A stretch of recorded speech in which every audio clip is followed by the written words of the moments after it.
नमस्कार, आप देख रहे हैं प्रदेश का नंबर 1 और सबसे भरोसेमंद news channel India news Haryana. मैं हूं आपके साथ अतुल प्रताप सिंह। विधानसभा के मानसून सत्र का दूसरा दिन काफी हंगामेदार रहा। नौ हिंसा के मुद्दे को लेकर सत्ता पक्ष और विपक्ष में नोकझोंक देखने को मिली। विपक्ष चर्चा की मांग पर अड़ा रहा तो स्पीकर ने कहा मामला अभी कोर्ट में लंबित है। नेता विपक्ष भूपेंद्र सिंह हुड्डा ने हाईकोर्ट के सिटिंग जज से इसकी जांच की मांग की। गृह मंत्री अनिल विज बोले सब कुछ कांग्रेस का ही तो किया धरा है। वक्तव्य नहीं, लेकिन ये जो बार बार कह रहे हैं, मैं केवल इनका इतना बताना चाहता हूं कि वहां पे जो अभी तक तफ्तीश हुई है, जो 500 के करीब लोग गिरफ्तार किए हैं और जो लोगों की भूमिका नजर आ रही है, वो सब कांग्रेस का ही किया दिया लग रहा है। स्पीकर सर, मुझे बहुत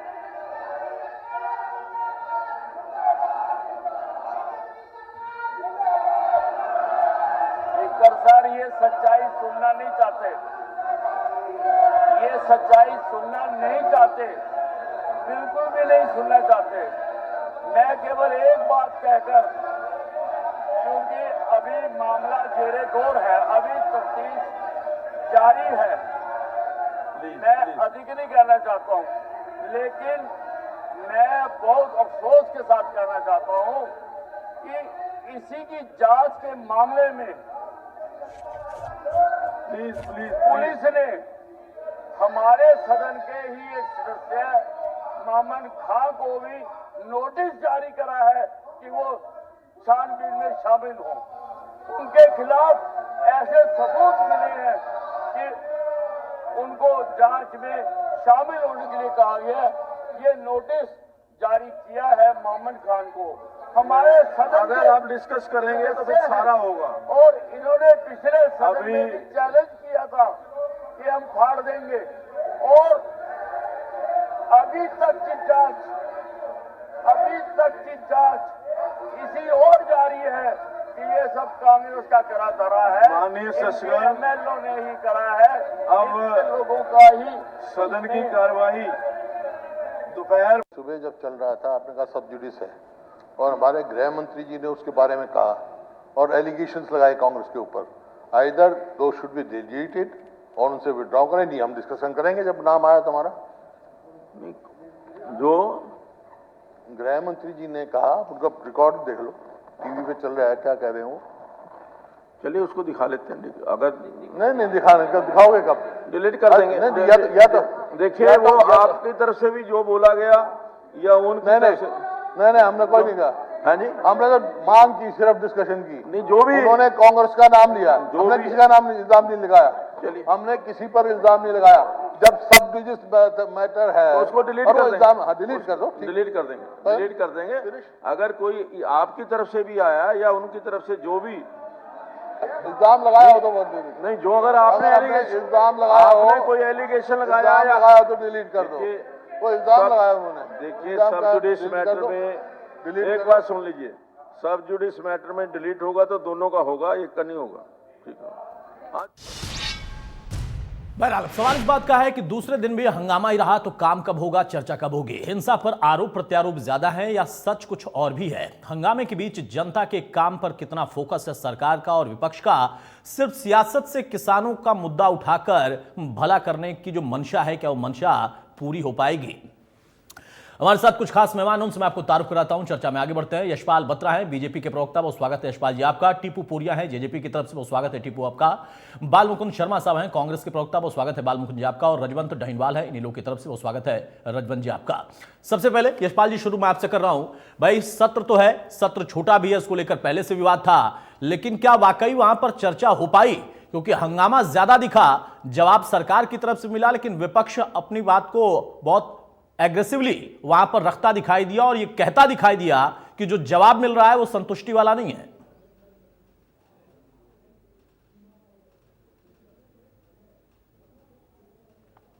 यशपाल जी, अपनी आवाज अनम्यूट कर लीजिए आप।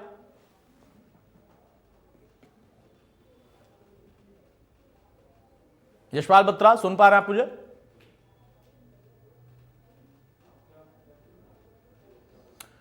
ठीक है, टीपू पोरिया।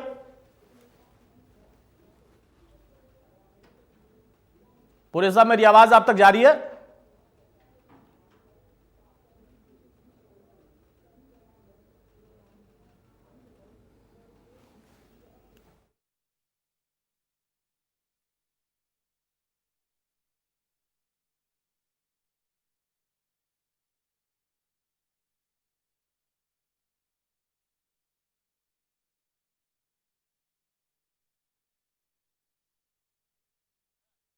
तकनीकी खामी, आवाज नहीं जा पा रही है। लेकिन सवाल इस बात का है कि दूसरे दिन भी जब हंगामा है तो हंगामे के बीच में क्या वाकई प्रश्न पूछे जा रहे हैं, उन पर चर्चा हो रही है? जवाब जो मिल रहा है वो संतुष्टिजनक है, क्योंकि विपक्ष का साफ तौर पर कहना है, और इसीलिए कांग्रेस ने बीच में वॉकआउट भी कर दिया। उनका कहना है कि असल में जो जवाब मिल रहा है वो जवाब संतुष्टिजनक नहीं है। हमने कहा कि भाई ठीक है, क्योंकि ये ऐसा मामला है, बड़ा गंभीर मामला है। मुख्यमंत्री जी का स्वयं बयान आया कि कुछ साजिश हुई है, तो हम तो जानना चाहते हैं साजिश क्या हुई। हाईकोर्ट के जज के अंदर जुडिशियल इंक्वायरी करा दो। साजिश नहीं, हाईकोर्ट के अंदर केस है, हाईकोर्ट के अंदर ये कहते हैं कि ये साजिश किसकी है, ये जानने का हमारे को अधिकार है। आप हाईकोर्ट के जज के अंदर ये कह दे जुडिशियल इंक्वायरी। मुझे लगता है कि जब कोई भी माननीय अदालत निर्णय लेती है, वो सभी पक्षों के ऊपर, सभी परिस्थितियों के ऊपर ध्यान लेकर के निर्णय करती है। आपने सिर्फ डिमोलिशन ऑफ बिल्डिंग्स के किया, नहीं मालूम है ये इसमें नो वायलेंस लिखा है, नो एंड बुलडोजर चला। नोटिस कब के दिखा रहे हैं? 2009, 2016 और बुलडोजर चला रहे हैं 2023 में, सब आपके सामने है।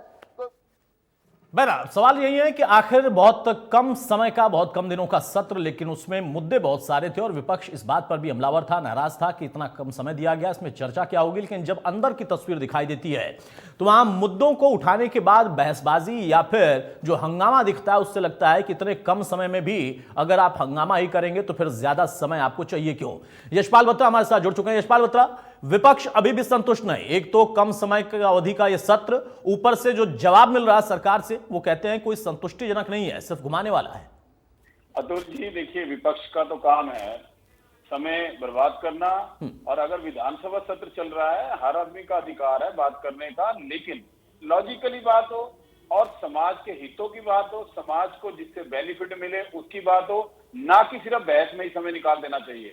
इसलिए विपक्ष हर समय इस बात को कहता रहता है बार बार कि हमें समय नहीं मिला। जितना समय मिलता है उसमें से 99.9 ये बहस के मुद्दों, बहस में निकाल देते हैं उस चीजों को, और आपसी आरोप प्रतिरोप में निकाल देते हैं, ना कि एक जो समाज के लिए काम करने के लिए कोई बहस हो या समाज हित के लिए कोई कामों को लेके आए, वो काम नहीं होंगे। मेरे साथ ऐसा हुआ, उनके साथ ऐसा क्यों नहीं हुआ, उनके साथ ऐसा हुआ तो मेरे साथ ऐसा क्यों नहीं हुआ, इन्हीं मुद्दों को लेके ही घंटों बर्बाद कर देते हैं। फिर इनको जरूरत ही क्या है? रजवंत डैनिवाल, अब इस बात से संतुष्ट हैं आप? यशपाल बत्रा का कहना है कि भाई जितना समय मिला है कम से कम उसका तो सही यूटिलाइजेशन होना चाहिए, उस समय को तो आप सही दिशा में ले जाएं। प्रश्न उठाने का अधिकार है, बिल्कुल है, विपक्ष को भी और सत्ता पक्ष को देने की जिम्मेदारी उसकी है, लेकिन वहां हंगामा होता अगर ज्यादा दिखता है तो लगता है कि इतने कम समय का भी कितना सदुपयोग कोई कर रहा है।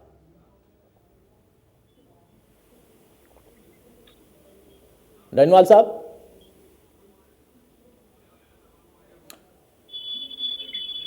टीपू बोरिया, जो विपक्ष का अपना तरीका है, वो कहते हैं कि भाई हमें प्रश्न उठाने का एक जिम्मा मिला है, जनता ने दिया है, क्या हम उस सवाल भी ना पूछें? और जब जांच की बात होती है, किसी घटनाक्रम की बात होती है, तो वहां पर जवाब दे दिया जाता है कि आपकी जिम्मेदारी थी। तो वो कहते हैं कि अगर हमारी तरफ से भी कुछ गड़बड़ हुआ या हमारे किसी व्यक्ति ने गड़बड़ कराया, नूह का उदाहरण आप ले लीजिए, तो जिम्मेदारी तो सरकार और प्रशासन की थी उसको काबू में करने की, ये जवाब की नहीं विपक्ष ने कराया है। ये सीधे सीधे ऐसा होता है, इससे लगता है कि सब कुछ विपक्ष ही कर रहा हो। देखो अतुल जी, इस प्रकार जो विधानसभा का जो सत्र चल रहा है और इसमें जो विपक्ष ने हंगामा खड़ा किया, वो नूह हिंसा को लेकर के किया, और नूह की जो हिंसा है वो बड़ी दुख घटना है।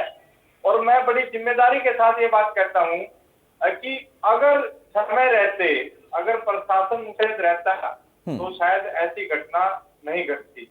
और जब कोई भी घटना जब घट जाती है तो सरकार का दायित्व बनता है उस घटना को कंट्रोल करना, उस पर भाई कैसे हम रोक लगा सकते हैं, कैसे उस सिचुएशन को हम नॉर्मल कर सकते हैं। क्योंकि घटना तो घट जाती है भाई, देश में प्रदेश में कहीं ना कहीं तो कोई ना कोई घटना घटती है, हमें देखने को मिलती है। लेकिन सरकार का जो दायित्व है वो सरकार को निभाना चाहिए और सरकार ने निभाया भी है। जब ऐसी कोई घटना घटी तो उसके बाद स्थिति कंट्रोल की। आज जांच एजेंसी उस पर जांच कर रही है, 300 से ज्यादा एफआईआर उस पर दर्ज हो चुकी है। लेकिन विधानसभा में बार बार उस बात को उठाना कि इसकी उच्च सदन पर, जैसे कि हुड्डा साहब जो बार बार कहते हैं कि इसकी जांच करवाओ, किसी जज से करवाओ, तो लेकिन मैं एक बात ये कहना चाहता हूँ, हमें हरियाणा पुलिस पर पूरा भरोसा है। जो जांच एजेंसी जो काम कर रही है उस पर पूरा विश्वास है। पहले वो जांच अपनी कंप्लीट कर ले। अगर हमें लगता है कि उस जांच में कोई कमी किसी प्रकार की है या विपक्ष को लगता है तो इससे उच्च स्तर की भी जांच करवाई जा सकती है। लेकिन विपक्ष को इतना तो धैर्य रखना चाहिए। और भी जो अन्य जो जनता से जुड़े हुए मुद्दे हैं भाई, इसको जो मानसून सत्र शुरू होने से पहले विपक्ष की तरफ से एलिगेशन लगाए गए कि हमें समय बहुत ही कम दिया गया, इतने कम समय में हम क्या मुद्दे उठाएंगे, क्या सवाल करेंगे। अब इतना जो समय जो दिया गया, क्योंकि किसी प्रकार का जो विधानसभा सत्र में हमने कोई बदलाव नहीं किया गया भाई, हमने कोई बदलाव किया हो, जो तो विधायक दल की संख्या जिसके पास जितनी है उसको उतना समय दिया जाता है। जो भी कानूनी प्रक्रिया है, जो सदन की जो प्रक्रिया है वो उसी तरीके से चलती आ रही है। लेकिन उस समय का सदुपयोग करने की बजाय आप सिर्फ हंगामे में ही उसको निकाल देंगे और बाद में आप प्रेस कॉन्फ्रेंस करके फिर सरकार पे आरोप लगाएंगे, तो ये जो दोहरी जो राजनीति है ये विपक्ष को नहीं करनी चाहिए।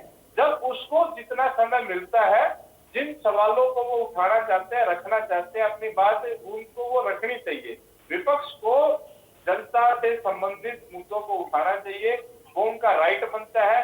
लेकिन सिर्फ हंगामा खड़ा करना उनका अगर मकसद रहे और सिर्फ सरकार को ही दोषी करार, हर बात को सरकार पे दोषी करार अगर वो करे और जो जनहित में जो जुड़े मुद्दे उन पर वो बात ही ना करना चाहे, तो फिर काहे का विपक्ष, फिर क्यों समय की ठीक है। यानी मंशा पर फिर सवाल खड़ा होता है कि मंशा क्या सवाल खड़ा करना है, जनता के मुद्दे उठाना है या सिर्फ हंगामा करना है? क्योंकि जिस नू का हम सदन में बहुत सारे मुद्दे उठे, लेकिन नू के मुद्दे पर अगर हम चर्चा करें तो जिस नू का वहां पर जिक्र हो रहा है, वहां पर देखिए आज भी शोभा यात्रा निकली और बहुत ही अच्छे माहौल में निकली। दोनों समुदाय के लोगों ने सहयोग किया, वहां पर माहौल सही हो गया, लेकिन सदन में अभी भी माहौल गर्म है। रजवन बेनीवाल, टीपू पोरिया साहब का भी यही कहना है और बत्रा साहब का भी यही कहना है कि एक तरफ तो आप आरोप लगाते थे कि समय बड़ा कम दिया और उस कम समय का भी आप सदुपयोग नहीं कर रहे, सिर्फ हंगामा हो रहा। नहीं, हंगामा कौन कर रहा है?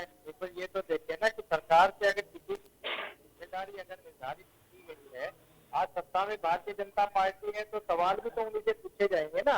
और अगर उनके सही तरीके से अगर वो जवाब ना देकर वो अगर विपक्ष को ही अगर कटघरे में खड़ा करने का प्रयास करेंगे या अपनी जिम्मेदारी से भागेंगे तो निश्चित तौर पर हंगामा होगा। हरियाणा की जनता साफ तौर पर देख लीजिए, आज अकेले लोगों की बात नहीं है, हरियाणा के भाईचारे को बनाने का काम सरकार का दायित्व बनता है कि वो भाईचारे को कायम रखे। लेकिन आज जिस प्रकार से आप बात कर रहे हैं कि माहौल है, दोनों दलों में, दोनों समुदायों में वहां पर परस्पर भाईचारा है, लेकिन भाईचारा बाहर बिगड़ा हुआ है और ये बाहर किसकी वजह से बिगड़ा हुआ है, क्यों बिगड़ा हुआ है, ये सभी को पता है। भारतीय जनता पार्टी या उसके जो नुमाइंदे हैं या उसके जो संगठन है, उसके घटक जो जुड़े हुए संगठन है, वो नहीं चाहते कि वहां का भाईचारा ठीक रहे। आज नू की बात करें तो वहां पर आज भी आप जाकर देखिए, वहां पर नू में हिंदू मुस्लिम दोनों समुदाय पहले भी अच्छे तरीके से रहते थे, आज भी अच्छी तरीके से रहते हैं। ये माहौल ऐसा क्रिएट कर दिया गया है, कहीं ना कहीं ये भाईचारे को खराब करने का माहौल था और सरकार का दायित्व बनता है कि प्रदेश के हर व्यक्ति को सुरक्षा मुहैया कराना। किसी भी जाति, किसी भी धर्म, किसी भी समुदाय के व्यक्ति को उसकी भावनाओं के अनुरूप वो अपने जाति धर्म अपना पूजा अर्चना कर सकता है, इसमें किसी को कोई शंका नहीं होनी चाहिए, कोई संदेह नहीं होना चाहिए। लेकिन उसकी जो सुरक्षा की जो जिम्मेदारी है वो सरकार का दायित्व बनता है और कहीं ना कहीं सरकार उसमें अगर विफल होती है और सरकार से अगर सवाल पूछा जाए तो ये कोई गलत नहीं है।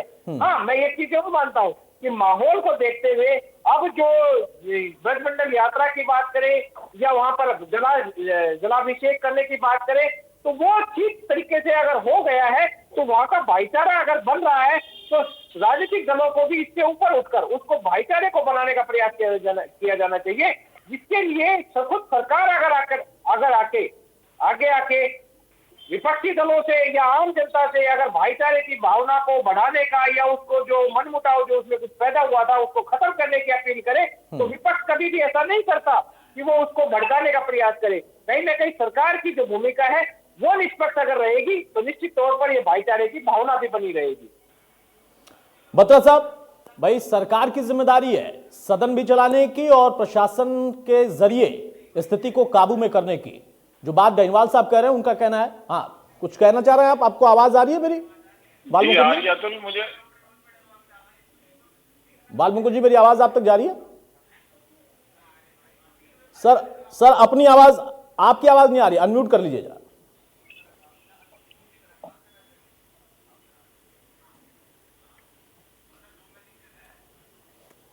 बाल मुकुंद जी आपकी आवाज नहीं आ रही, मैं चाहूंगा फिर से एक बार आपको जोड़ने की कोशिश की जाए। बत्रा साहब, डैनिवाल साहब का कहना है कि भाई जिम्मेदारी दोनों, चाहे वो नूह की घटना हो या सदन का सत्र चलाने की बात हो, समय बढ़ाने की बात हो, ये सारी जिम्मेदारी सरकार की। और विपक्ष पूछेगा किससे? सरकार से ही तो पूछेगा ना। अगर कोई घटना हुई, अगर कोई मुद्दा है, वो किसानों का मुद्दा हो, बेरोजगारी का मुद्दा हो, तो वो सारी चीजें सदन के पटल पर तो विपक्ष रखेगा ना। देखिए, बिल्कुल ठीक बात है, विपक्ष का काम है अगर कोई चीज कमियां दिख रही हैं, खामियां दिख रही हैं तो उनको रखे, लेकिन ये नहीं कि हर बात का मुद्दा बनाए, हर बात पे राजनीति करे और समाज के हितों को ध्यान रख। जनप्रतिनिधि चुनने का मतलब ये होता है कि वो समाज के हितों की बात करे, समाज के लोगों के लिए बात करे, ना कि सिर्फ हर बात का मुद्दा बनाए, हर बात का इश्यू बनाए।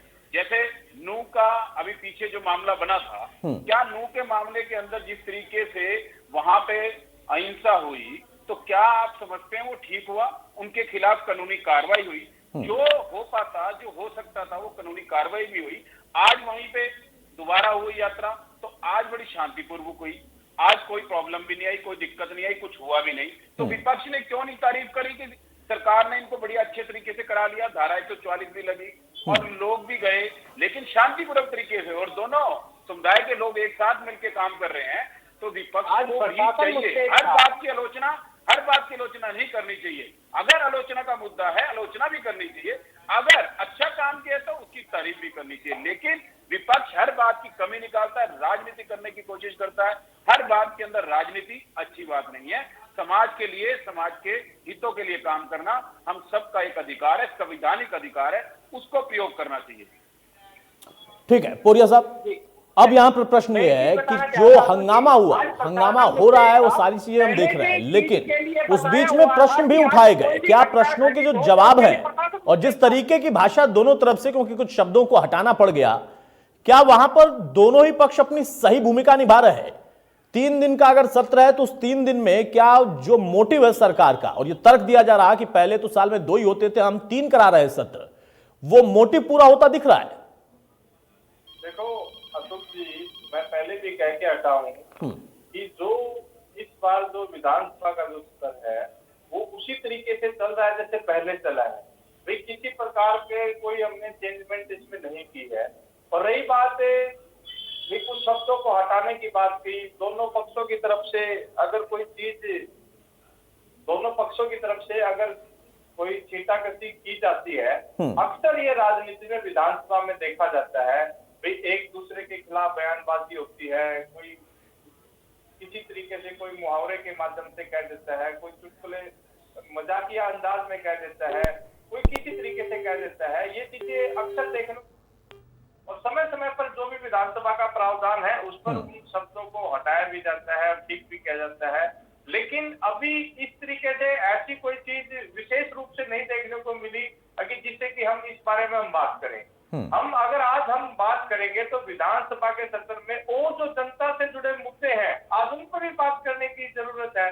लेकिन बार बार सिर्फ नूह हिंसा को ही उठाया जाता है। नूह हिंसा में दोनों पक्षों की तरफ से आरोप ये लगाए जाते हैं, भाई ये हिंसा कैसे भड़की, भाई को ट्विटर के माध्यम से, फेसबुक के माध्यम से या सोशल मीडिया के अन्य प्लेटफॉर्म से, भाई उस विषय पे हर तरीके से सरकार द्वारा जो जांच एजेंसी जो बनाई गई है, पुलिस उस पर अपना पूरा काम कर रही है। जो भी दोषी पाया जाएगा, आज हरियाणा प्रदेश के उप मुख्यमंत्री पहले ही दिन से अपना स्टैंड क्लियर कर चुके हैं कि जो भी दोषी पाया जाएगा, चाहे वो कोई भी हो, किसी भी राजनीतिक दल से जुड़ा हुआ हो या वो किसी भी धर्म का हो, किसी भी किसी भी विशेष समुदाय से संबंध रखता हो, कोई भी हो, एनीबॉडी, उस पर पूरी की पूरी कार्रवाई की जाएगी, किसी को बख्शा नहीं जाएगा।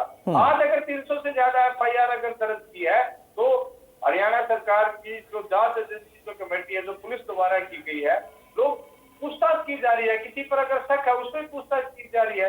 लेकिन उससे अलग भी विधानसभा में कुछ चीजें जो पारित हुई है, अब उन पर भी चर्चा करने की जरूरत है। चाहे वो आप नगर निकाय के चुनाव को लेकर के जो वार्ड बंदी का जो मुद्दा था वो मुख्यमंत्री ने सोल्व किया है, और चाहे वो उसके लिए जो पदोन्नति से जो हमारे ऐसे समाज के लिए जो किया है। लब्बोलू अब यह है कि आपको जो भी रखना है, अपना विषय रखना है, प्रश्न पूछना है, तो उसका जवाब भी सुनना चाहिए। बालमुकुंद जी हमारे साथ जुड़ चुके हैं। बालमुकुंद जी, कांग्रेस से आरोप लगा रही थी कि इतना छोटा सत्र और इतने छोटे सत्र में भी आपको वॉकआउट करना पड़ जा रहा है, यह सदुपयोग है सत्र का? देखिए, सारी जिम्मेवारी आप भी, चलो आप तो बहुत ही सीनियर वो हो, आप भी विपक्ष पे डाल रहे हो। आप मुद्दा ये देखिए, ये मेरा विषय नहीं है, ये सरकार कह रही है। जो सत्ता में बैठे लोग हैं उनका कहना है कि भाई एक तो आप आरोप लगा रहे थे कि छोटा सत्र है और फिर कह रहे हैं कि वॉकआउट भी करेंगे। ये उनका आरोप है आप लोगों पर। दो चीजें समझने की जरूरत है। जितने देर तक हमारी डिबेट चली है, ये बीजेपी के प्रवक्ता भी और जेजेपी के प्रवक्ता ये कह रहे हैं कि ये हो गया। आप एक चीज समझिए तुलसी, अगर आज सरकार जलाभिषेक या उस कार्यक्रम को सफल कर सकती है, 51 आदमियों को लिस्ट कर करके वहां जलाभिषेक कराती है, अपने जाकिर हुसैन जी को वहां भेजती है, शांति से ये करती है, अगर इसका श्रेय लेना चाहती है तो वो जो फेलियर हुआ था उसकी जिम्मेवारी भी सरकार को लेनी पड़ेगी ना। वो किसी की वजह से भी हुआ हो। आज 300 एफआईआर हो रही है, 400 एफआईआर हो रही है, जो ये कार्रवाई, ये फिर कह रहे कानूनी बख्शा नहीं जाएगा। भाई आप बुलडोजर लेके चले गए, 24 घंटे के अंदर अंदर 100 मकान ढा दिया आपने, क्या आपने दोषी साबित कर दिया था उन लोगों को? ये जवाब हम मांगना चाहते थे, इसका जवाब नहीं देना चाहते ये लोग। किसानों की जो ऋणी किसान है, जिसने ऋण ले रखा है, मैंने भी 2-2.5 लाख का ऋण ले रखा है, 2-3 एकड़ का जमींदार हूं मैं भी, वो फसल बीमा जो के नाम पर वो राशि काट ली जाती है। जो आदमी पहले ही गरीब, जिसने ऋण ले लिया वो तो गरीब व्यक्ति है ना जी, उसको बगैर कंसेंट के उसके पैसे काट लिए जाते हैं। मुख्यमंत्री कहते हैं ना 7 दिन का टाइम है, किस चीज का 7 दिन का टाइम है? कौन मॉनिटरिंग कर रहा है उसको? तो जवाब तो मांगेंगे जी। एक विधायक हमारा माननीय सदस्य कहता है जी मेरा टाइम काट लिया, तो उसको अध्यक्ष को क्लियर करना चाहिए ना भाई, आपके 15 मिनट थे, ये 15 मिनट आपको दिए। आप किसी को पहले कंसेंट कर देते कि आपको 15 मिनट, और फिर आप कहते 3 मिनट बोलेंगे। जवाब सरकार, देखिए हमारा काम विपक्ष का जब भी सत्र आता है उसके बीच में भी या सरकार के कोई किसी भी तरीके की फेलियर है वो उठाना ही तो हमारा काम है। वाई करना हमारा काम नहीं है। हम कोई गीत गाने के लिए नहीं जा रहे वहां, कोई भी विपक्ष हो। और हमने तो ज्यादा टाइम सत्ता चलाई है, हमारा अनुभव है, और वो अनुभव बोलता है जब हमारे राज्य को बने 55 साल हो गए, उसमें 35 साल से ज्यादा यानी कि 2/3 समय हमने शासन किया है, तो हमें शासन की पद्धति का, काम काज का ज्ञान है। तो वो पूछे तो ये इनको उल्टा सीखना तो हमसे चाहिए। ये तो 9 सीखियां हैं। पहली बार बीजेपी सत्ता में आई हरियाणा में, मुख्यमंत्री महोदय जी मुख्यमंत्री बने, उनको बड़ा मुबारकबाद, साधुवाद। लेकिन ये तो पहली बार बने हैं ना, तो ये सीखेंगे किससे? हमसे ही सीखेंगे ना। अगर किसी चीज का ये वाई उठते आ जाएगा, हमने सफल करवा दिया। एक बात की बात, बाकी आपकी सारी बातें ठीक है, लेकिन इस बात से मैं सहमत हूं कि आप ही से सीखेंगे। आप ही से सीख के तो देखिए पूरे देश के अंदर कितनी क्षत्र पार्टियां बन गई जो कांग्रेस में ही थी। आपसे सीखा और अपनी पार्टी बना ली उन लोगों ने। ये प्रजातंत्र की खूबी है। प्रजातंत्र इसकी परमिशन देता है, इसको अलाउ करता है। इनकी तरह थोड़ा नहीं कि प्रजातंत्र का गला घोट करके एक छत्र राज कर दे, किसी की बात ही नहीं सुने, जो काका भाई लिख दे वही सही। प्रजातंत्र में तो सबकी आवाज सुन। आज कितनी खूबी आपने 4-5 लोगों को बिठाया है, इन लोगों की बात सुन के आप पूरा प्रदेश सुन रहे हैं ना आपके माध्यम से।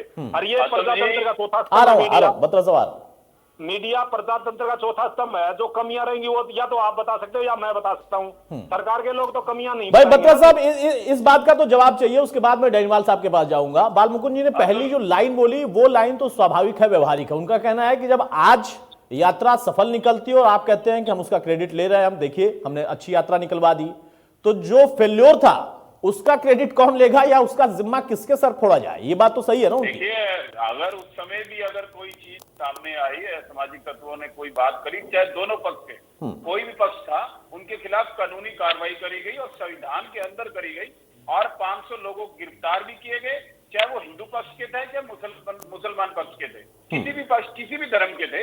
तो ये होता है संविधान के अंदर रह के, प्रजातंत्र के अंदर रह के इंसाफ करना। इंसाफ हुआ है सबके साथ, सभी धर्मों के साथ। अभी कांग्रेस प्रवक्ता एक बात कह रहे थे कि हमसे सीखना चाहिए, इनसे सीखना चाहिए नहीं, आपको हमसे सीखना चाहिए। प्रजातंत्र के अंदर प्रजा ही बताती है, जब आप दोबारा इलेक्शन लड़के जाते हैं, समाज के अंदर वोट मांगने जाते हैं, तब पता लगता है कि कौन किस तरीके से। हर बार आपने देखा होगा पिछले काफी समय से बीजेपी जब भी, चाहे वो छोटा इलेक्शन हो चाहे वो बड़ा इलेक्शन हो, जब गई है उससे पहले से ज्यादा वोट मिले हैं। हमें इनका सर्टिफिकेट देखिए, समाज का सर्टिफिकेट। मुख्यमंत्री को छोड़ के, गृह मंत्री को छोड़ के पूरा मंत्रिमंडल हरियाणा में चुनाव हार गया। इनसे सीखेंगे हम, ये पूरा मंत्रिमंडल चुनाव हार गया। आप कर रहे थे, समाज ने इनको पूरी तरह नकार दिया है, और आने वाले इलेक्शनों के अंदर भी आप देखना समाज इनको पूरी तरह अतुल जी, हरियाणा में मुख्यमंत्री को छोड़ के, गृह मंत्री को छोड़ के पूरा मंत्रिमंडल हार गया। करेंगे। ये तो सर्वविदित है ठीक ना। है, ठीक है। अब रजवंत नहीवाल साहब, आपने कहा कि विपक्ष अगर सरकार से नहीं पूछे तो किससे पूछे? बिल्कुल है, लेकिन पूछने में और फिर उसके जवाब को सुनने में धैर्य दोनों तरफ से होना चाहिए। जैसे हम यहां पर चर्चा करते हैं, मैं आपसे सवाल पूछ रहा हूं, उसके बाद मैं सुन रहा हूं। अगर मुझे कुछ कमेंट करना है या किसी और पैनलिस्ट को कमेंट करना है तो मैं हमेशा कहता हूं कि एक छोटा कमेंट करके फिर से उनकी बात को सुनिए। लेकिन सदन के अंदर यह क्यों नहीं दिखता है? इतने कम समय का अवधि का ये सत्र है, उसके बावजूद जब आप कहते थे कि मुद्दों की भरमार है और फिर वहां पर हंगामा अगर दिखता है तो उस समय जाया होता है। देखिए, एक चीज है, जैसे कि दिक्कतें कहाँ पर आती हैं। जैसे संदीप सिंह वाला मामला था, संदीप सिंह वाले मामले में अगर खुद मुख्यमंत्री महोदय जी ये कहेंगे कि भाई हम इनसे इस्तीफा नहीं लेंगे, तो आज आपको पता है कि इसी सरकार ने बेटी बचाओ बेटी पढ़ाओ के अभियान को ये कहते कि हम उसको आगे लेके जा रहे हैं। लेकिन अगर एक बेटी के साथ अन्याय हो रहा है, विपक्ष अगर उसकी आवाज को उठा रहा है, तो सरकार उनको अगर अनदेखी करती है, उसकी अनसुनी करती है, तो कहीं ना कहीं वो सरकार की एक हठधर्मिता को दिखाता है। यहीं पर अगर बाजरे की फसल की बात करें या किसानों की अगर बात चल रही थी, तो जिस प्रकार से चौधरी अमरजीत चौटाला ने कहा कि 2,43,000 किसानों पर 17 जिलों में 1168 करोड़ रुपए का बकाया है। अगर उस चीज के ऊपर चर्चा करते हैं, सरकार कहती है कि हमने किसानों का उनका मुआवजा दे दिया, फसल बीमा का पैसा दे दिया, लेकिन यहाँ पर 600 करोड़ रुपए अगर अकेले चिंता में 14 लाख किसानों के बकाया है, अगर उस चीज की चर्चा की जाए, या फिर हम बाजरे की फसल के लिए जैसे 3 लाख एकड़ फसल खराब हो गई और उस फसल के लिए सरकार ये कहती है कि हमने 17 लाख रुपए वहां पर उसकी सुंडी की फसल की उसके रोकथाम के लिए अगर हमने दिए हैं, तो वहां पर अगर चर्चा ये की जाए कि भाई 6 रुपए प्रति एकड़ के हिसाब से बन रहे हैं और सरकार किसानों की मसीहा बनने की बात करती है, किसानों की हितैषी बनने की बात करती है, तो क्या 6 रुपए प्रति एकड़ की अगर उनका जो हम उनके दवाइयों के या रोकथाम के लिए सुंडी की फसल, सुंडी से जो खराब हुए हैं, सुंडी के रोग से जो फसल खराब हुई है बाजरे की, क्या वो काफी है? अगर ये छोटी छोटी चीजों को देखे तो सरकार की यही कमी है और विपक्ष अपनी उन्हीं बातों को लेकर सरकार से सवाल करना चाहता है। और यही बात मैं आपको और बताना चाहूंगा कि अगर विपक्ष के विधायक अगर कोई बात कहे तो सरकार को ये लगता है कि विपक्ष के विधायकों का तो काम है कि वो सरकार को कटघरे में खड़ा करे। लेकिन यहाँ पर तो सरकार के विधायक भी एक चीज आरोप लगाते हैं सरकार के ऊपर कि मैं अगर किसी भी वहाँ पर नारायण चौधरी जी विधायक उन्होंने खुद कहा रमेश सिंह यादव जी ने कि सरकार से मैं किसी चीज का जवाब मांगता हूँ, पिछले 2 सेशन से मैं मांग रहा हूँ और मेरे को किसी और चीज का जवाब दे दिया जाता है। तो ये चीजें खुद विपक्ष के नहीं, सरकार के विधायक नहीं मानते कि सरकार करती कुछ है और दिखाती कुछ है। असल में सरकार जो जहां पर भी गिरने का काम करती है, जहां पर भी सरकार को लगता है कि यहाँ पर हम गिर रहे हैं, वहां पर उसको तथ्यों से तोड़ मरोड़ कर पेश किया जाता है और मुद्दों से ध्यान भटकाने का प्रयास किया जाता है। यहीं पर सरकार की जो कमी है वो नजर आती है। अगर हम बात करें यहाँ पर बेरोजगारी की बात करें, नशा की बात करें, भ्रष्टाचार की बात करें, तो सरकार इसे ऊपर भटकाने का ध्यान प्रयास करते हैं। आज आप देखिए जिस प्रकार से बीजेपी के विधायक मामन खान के पीछे लगे हुए हैं, मामन खान का मामला पीछे का था, आप उनको आज से क्यों तोड़ रहे हैं? आप ये चीज देखिए ना, तो यही छोटी छोटी चीज आ रही है ना। ठीक है कोरिया साहब, अब भाई ये बात तो सही है नहीवाल साहब की कि अगर कोई मुद्दा वो उठा रहा है और उस पर स्पष्ट तौर पर यह कह दिया जाए कि नहीं हम ये करेंगे ही नहीं, तो फिर बेटी बचाओ वाला भी जिक्र उठेगा और दूसरे कई और मुद्दे हैं जिस पर सरकार को वो घेरेंगे भी। ये जिम्मेदारी है विपक्षी, जनता ने उन्हें भी चुनकर ये जिम्मा देकर भेजा है सदन में।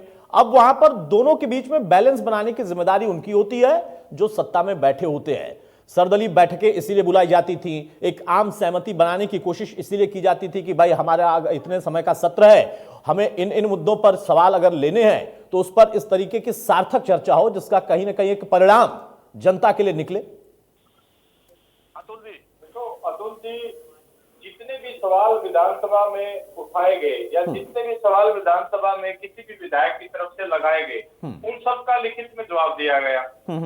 और रही बात जो धानीवाल जी जो बात कर रहे हैं, जो बार बार एक मुद्दा और उठा, नूह हिंसा से अलग अगर कोई मुद्दा उठा, वो उठा संदीप सिंह जी के मामले का। और संदीप सिंह जी के मामले का जवाब मुख्यमंत्री जी ने दिया। अब मुख्यमंत्री जी भारतीय जनता पार्टी के प्रवक्ता भी इसी पैनल में जुड़े हुए हैं, आप उनसे उनका जवाब ले लीजिएगा। लेकिन मैं आपको एक बात ये कहना चाहता हूँ कि कोई भी व्यक्ति, चाहे पक्ष हो या विपक्ष हो, किसी को नैतिकता को ऐसे सौंपा नहीं जा सकता, किसी को ऐसे जबरदस्ती आप नैतिकता नहीं सिखा सकते। बार बार नैतिकता के आधार पर उनसे इस्तीफा मांगा जा रहा है और उनसे कहा भी आप इस्तीफा दो। अगर दुष्यंत चौटाला जी प्रदेश के मुख्यमंत्री होते तो मैं इस बात को दावे के साथ कह सकता हूं, क्योंकि मुख्यमंत्री का ही विशेषाधिकार है किसी मंत्री का इस्तीफा देना। वो उप मुख्यमंत्री के पास ऐसा विशेषाधिकार नहीं है। मतलब आप चाहते हैं ना कि वो इस्तीफा दे दे, विपक्ष की मांग के साथ आप भी है ना? मैं सिर्फ अतुल जी आपको सिर्फ एक बात ये कहना चाहता हूँ, मैं सिर्फ ये बात कह रहा हूँ कि बार बार ये बात उठाई जाती है, इससे पहले भी उठी है, ये नहीं है कि सिर्फ इसी बार उठी है। भाई ये कहा जाता है कि नैतिकता के आधार पर दे। मैं आपको ये कहता हूँ कि किसी को आप जबरदस्ती नैतिकता का पाठ नहीं पढ़ा सकते। नैतिकता के आधार पर तो अपनी मर्जी से, अगर मान लो मेरे साथ, मैं अगर मंत्री होता, मेरे साथ ऐसी कोई चीज हो रही होती, तो वो तो मुझे खुद से देखनी चाहिए ना, मेरा तो व्यक्तिगत फैसला है भाई मैं इस्तीफा दूं या ना दूं। लेकिन जो अगर सब जुडिशियल अगर कोई मैटर है, अगर वो पुलिस ने कोई चार्जशीट बना करके उसको कोर्ट में सौंप दिया है, तो कोर्ट की तरफ से भी एक फैसला आना बाकी है। अगर वो वहां दोषी पाए जाते हैं, और मुझे लगता है कि शायद फिर मुख्यमंत्री की भी बात फिर सही होगी कि जब मामला सब जुडिस होता है तो वहां पर इस तरीके से बार बार दबाव बनाना वो चीज सही नहीं है। लेकिन सहमत आप लगते हैं कम से कम विपक्ष के इस मांग से कि नैतिकता के आधार पर तो कुछ होना चाहिए था। बाल मुकुंद जी जल्दी से अपनी फाइनल कमेंट आप करिए, उसके बाद यशपाल जी के पास में जाऊंगा। देखिए एक बात से तो सहमत है पोरिया साहब भी, नैतिकता किसी को जबरदस्ती नहीं सिखाई जाती, लेकिन अब एक चीज जो आप लोगों ने बहुत लंबे समय से सीखा हुआ, और आप तो कहते कि कांग्रेस से सीखना चाहिए बीजेपी को भी, तो आप सिखाइए कम से कम आखिरी दिन चर्चा सार्थक रहे, समय का पूरा सदुपयोग हो सदन के। अतुल जी आपने खुद एक बात कही, आज जो डिबेट चल रही है उस पे एंकर आप हैं, तो ये आपकी सूझबूझ है कि कितने अच्छे तरीके से ये डिबेट चल पाती है। और हमें जब ये पता लगता है अतुल जी वहां एंकर है हमारे से, तो हमें भी लगता है कि बिल्कुल ठीक जाएगी डिबेट। तो विधानसभा अध्यक्ष की ऐसी जिम्मेदारी जैसे आज जब आपकी है, जैसे आपने खुद कहा है कि भाई किसको क्वेश्चन देना है, किसी को बीच में भी टाइम देना है, किसी को कोई किसी के जवाब बीच में दे सकता है, ये व्यवस्थित कौन करता है? अतुल प्रताप जी करते हैं ना। तो वो स्पीकर, सेम भूमिका स्पीकर की है वहां विधानसभा में, तो वो अपनी भूमिका ठीक निभा रहे हैं नहीं निभा रहे हैं, ये जनता के सामने है। दूसरा नैतिकता की जो बात कर रहे हैं, मेरी आवाज आ रही है अतुल जी? हाँ बोलिए बोलिए। दूसरा नैतिकता की, देखो बीजेपी के प्रवक्ता ने किस ढंग से ये चीजें भाजपा के प्रवक्ता पर डाल दी। अगर नैतिकता की कोई बात है, आप कम से कम दबाव तो बनाइए सरकार पर, आप सरकार के सहयोगी हैं, आपकी बैसाखी पे सरकार चल रही है।